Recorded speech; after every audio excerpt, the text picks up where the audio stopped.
Hello students, मैं doctor Nisha Goyal, associate professor political science, RD girls college Bharatpur.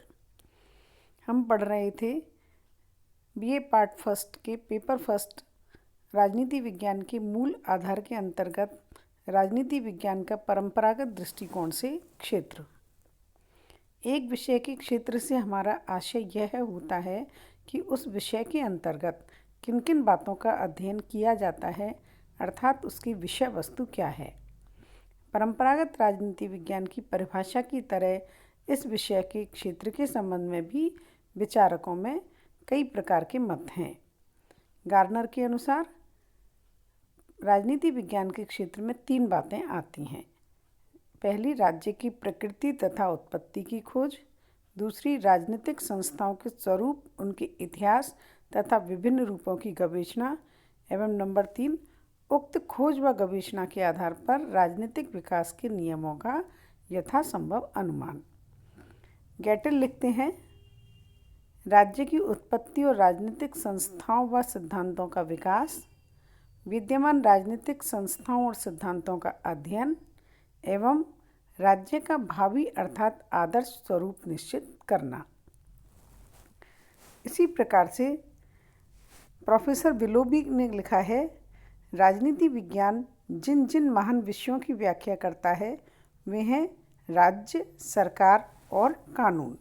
Willoughby ने राज्य और सरकार के साथ साथ कानून को भी महत्व प्रदान किया है। 1948 में संयुक्त राष्ट्र संघीय शैक्षणिक, वैज्ञानिक और सांस्कृतिक संगठन अर्थात यूनेस्को में एक विश्व स्तरीय राजनीति विज्ञान के पंडितों का सम्मेलन हुआ था, जिसमें यह निर्णय लिया गया कि राजनीति विज्ञान के क्षेत्र के अंतर्गत इन 4 बातों को सम्मिलित करना चाहिए। पहला, राजनीति के सिद्धांत। दूसरा, राजनीतिक संस्थाएं। तीसरा, राजनीतिक दल, दबाव समूह एवं लोकमत। और चौथा, अंतर्राष्ट्रीय संबंध। राजनीति विज्ञान के क्षेत्र के अंतर्गत हम कुछ बातों का अध्ययन प्रमुख रूप से करते हैं, जैसे मानव का अध्ययन। राजनीति विज्ञान के अंतर्गत संपूर्ण मानव का अध्ययन नहीं किया जाता, वरन राज्य संस्था के संदर्भ में ही मानव का अध्ययन किया जाता है। नागरिकों से ही राज्य का निर्माण होता है और नागरिकों के लिए ही राज्य जीवित रहता है। राज्य के नागरिक समाज द्वारा स्वीकृत और राज्य द्वारा लागू किए जाने वाले अधिकारों का ही उपभोग करते हैं तथा राज्य के नागरिक होने के नाते व्यक्ति के राज्य के प्रति कुछ दायित्व भी होते हैं। कैटलिन ने कहा है, राजनीति विज्ञान नियंत्रक एवं नियंत्रित के व्यापक संबंधों का अध्ययन है।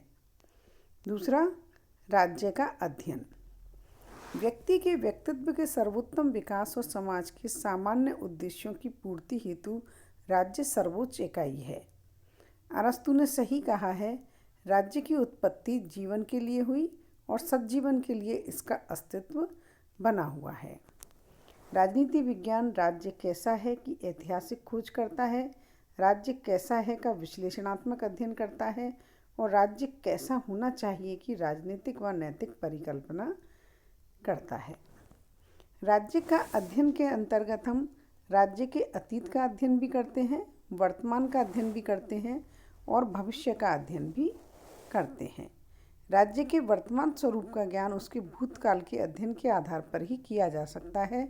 इसके अंतर्गत हम राज्य की उत्पत्ति का अध्ययन करते हैं कि राज्य का विकास कैसे हुआ, राजनीतिक संस्थाओं और विचारधाराओं ने क्या क्या स्वरूप धारण किए हैं। राज्य को अपना वर्तमान स्वरूप प्राप्त करने में तो सदियां लगी हैं।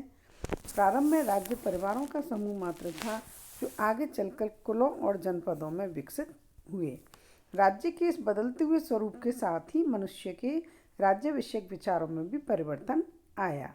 प्राचीन काल में राज्य और उसकी आज्ञाओं को दैवीय समझा जाता था, लेकिन वर्तमान राजनीतिक विचारों के अनुसार राज्य की प्रभुत्व शक्ति किसी एक व्यक्ति या किसी श्रेणी में निहित न होकर सर्वसाधारण जनता में निहित होती है। इसी तरह से हम करते हैं राज्य के वर्तमान का अध्ययन। ऐतिहासिक विकास के परिणाम स्वरूप वर्तमान समय में राज्य एक विशेष स्वरूप को प्राप्त कर चुका है, जिसे राष्ट्रीय राज्य कहते हैं। आज की स्थिति में यह राष्ट्रीय राज्य मनुष्यों का सर्वोपरि व सर्वोत्कृष्ट समुदाय है और अन्य कोई भी समुदाय राज्य से प्रतिस्पर्धा नहीं करता। राजनीति विज्ञान वर्तमान में राज्य के स्वरूप, प्रयोजन, उद्देश्य और कार्यक्षेत्र पर विचार करता है। राज्य के कार्यक्षेत्र के दो रूप हैं, आंतरिक और बाह्य। समाज में शांति व्यवस्था स्थापित करना, संपूर्ण नागरिकों का चतुर्मुखी उन्नति करना, राष्ट्रीय स्थानीय स्वशासन का कार्य संचालन करना राज्य के आंतरिक कार्यक्षेत्र में आते हैं। इसी तरह राज्य के बाह्य कार्यक्षेत्र के अंतर्गत राष्ट्रीय संबंध, कूटनीति, संधि विग्रह, विश्व शांति से संबंधित समस्याओं का अध्ययन किया जाता है। इसी तरह से हम राज्य के भविष्य का अध्ययन भी करते हैं कि राज्य का अस्तित्व मानव जीवन को श्रेष्ठ बनाने के लिए है, क्योंकि मानव जीवन की श्रेष्ठता की कोई सीमा नहीं है। इसलिए राज्य के वर्तमान स्वरूप को अंतिम नहीं कहा जा सकता है। सामान्य धारणा यही है कि भविष्य में राज्य का रूप लोकतंत्रात्मक, लोक कल्याणकारी और विश्व बंधुत्व की धारणा पर आधारित होना चाहिए। इस तरह से हम कह सकते हैं कि राजनीति विज्ञान में हम राज्य का सर्वकालीन अध्ययन करते हैं। अगला है राजनीति विज्ञान का क्षेत्र, सरकार का अध्ययन। राज्य अपनी संप्रभुता का प्रयोग सरकार के माध्यम से ही करता है, इसलिए सरकार के बिना राज्य के किसी अध्ययन को पूर्ण नहीं कहा जा सकता। एक समय था जबकि सरकार ही राज्य होता था, किंतु कुछ समय बाद राजतंत्रात्मक शासन के स्थान पर कुलीन तंत्रात्मक शासन व्यवस्था की स्थापना हुई और वर्तमान में इसके स्थान पर जनता के प्रतिनिधि शासन की स्थापना हो गई है। इस परिवर्तन के साथ ही साथ सरकार की व्यवस्थापिका, कार्यपालिका और न्यायपालिका 3 स्पष्ट अंग हो गए हैं और इन्हीं के माध्यम से वह शासन कार्य करती है। हम कह सकते हैं कि राजनीति विज्ञान का अध्ययन क्षेत्र अत्यंत विस्तृत है। इसके अंतर्गत मानव के संपूर्ण कार्यों का अध्ययन किया जाता है, जिनका संबंध उनके राज्य नामक संगठन के अतीत, वर्तमान और भविष्य से होता है तथा इसमें सरकार का अध्ययन भी किया जाता है। अगला देख सकते हैं राष्ट्रीय, स्थानीय और अंतर्राष्ट्रीय समस्याओं का अध्ययन। आज के प्रजातांत्रिक युग में स्थानीय स्वशासन का विशिष्ट महत्व है। गांव, राज्य, गांव, नगर और शहर, इन सभी क्षेत्रों की स्थानीय समस्याओं का निराकरण वहां के लोगों के सहयोग से ही किया जाता है। स्थानीय समस्याओं की कार्यप्रणाली का अध्ययन और इसके नागरिकों का सहयोग जैसे विषय राजनीति विज्ञान के महत्वपूर्ण अंग हैं। आधुनिक राज्य मूलतः राष्ट्रीय इकाई है और स्थानीय स्वशासन की समस्याओं का अध्ययन राष्ट्रीय पृष्ठभूमि में किया जाता है। राष्ट्रीय एकता के लक्ष्य की व्यावहारिक रूप में प्राप्ति वर्तमान समय की एक प्रमुख राष्ट्रीय समस्या है और इस संबंध में राजनीति विज्ञान का निर्देश है कि स्थानीय दृष्टिकोण की अपेक्षा राष्ट्रीय दृष्टिकोण को प्रमुखता प्रदान करनी चाहिए। वैज्ञानिक प्रगति के कारण संपूर्ण विश्व एक इकाई बन गया है और अंतर्राष्ट्रीय समस्याओं का राष्ट्रीय स्थिति पर प्रभाव पड़ता है। अगला क्षेत्र है शासन प्रबंध का अध्ययन। राज्य और सरकार राजनीति के प्रमुख विषय हैं और विशेषतः सरकार के संदर्भ में लोक प्रशासन निश्चित रूप से एक महत्वपूर्ण तत्व है। यद्यपि लोक प्रशासन एक पृथक विषय है, परंतु लोक प्रशासन से संबंधित मूल बातों का अध्ययन राजनीति विज्ञान का भी अंग है।